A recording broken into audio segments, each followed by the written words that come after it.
So I feel amazingly fortunate that I've been able to work with this interdisciplinary team of plant ecologists, climate scientists, and remote sensing experts to study Arctic tundra vegetation using all kinds of data. And what we find, first let me tell you what the tundra is. It's a narrow strip of land on the top of the earth. It's very closely tied to processes in the Arctic Ocean, and there's a variety of different types of tundra. It's not all the same. There's warmer tundra, and this is an example of warmer tundra at the south. Tundra more or less has short plants. There's grasses and mosses and shrubs. We also, the tundra also includes lichens, and this is a picture of Howie Epstein about to eat a lichen that grows amazingly large in the Russian Arctic in an area where animals don't graze. So there's a lot of interaction between what the animals are doing and the tundra. So we measure tundra in a variety of ways. This is a hard way where you collect biomass at the ground, and then you dry it and you weigh it and you sort it and you figure out how much biomass there is. So that's what it means by tundra. The other way that we look at it is using satellite data, and plants have a very convenient feature where they absorb in the visible, reflect in the near infrared, and the bigger that difference, the greener, the more productive the plants. It's the NDVI index. And what's also really important in all of this is that the observed biomass at the ground is related to what we see in satellites. So there's a connection, there's a clear relationship all across the Arctic, so we have confidence. And the NDVI that we look at a peak value during the middle of the summer, and then we add it up across the summer to get a seasonal value, which is the time NDVI. And then when we look at the mean NDVI, we find that there's quite a gradient. The blue values are smaller, the red values are much larger. And the blue values are constrained by the nearby sea ice. It tends to be colder in the summer, so the plants can't get as big.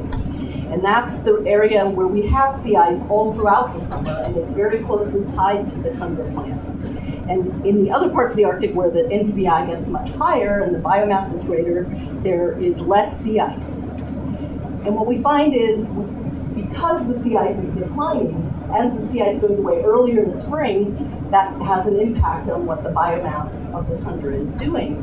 And in the next plot, we'll see warmth in the summer, and this is a trend of warmth across the summer. So as the sea ice has declined, the Arctic has warmed, but you see that it hasn't warmed everywhere. There's blue spots, so the story is a bit more complicated. There's a lot of local effects. And when we get this warming, we see a general greening of the Arctic, which really means more biomass of plants. But you also see little bits of brown, so that means the biomass has actually decreased in those areas over this time. If we look at the whole Arctic, we see that there's lots of ups and downs in this index. And we see that there's dips when things are cooler due to volcanic effects. And what's kind of interesting that of late is there's been a browning over the last 5 years, and we don't know what's happened. If we look at the trends for the first part of our period, it was generally green. It was pretty simple. But over the last 15 years, we see that it's really brown, and we're really curious to figure out what's going on. And hopefully that'll keep us employed for a while. One of the browning events that's been noticed is an earlier snowmelt and an earlier green up on the north slope of Alaska this past summer, and then a terrible frost because it was still winter. And these blueberry bushes browned, and they stay brown all summer.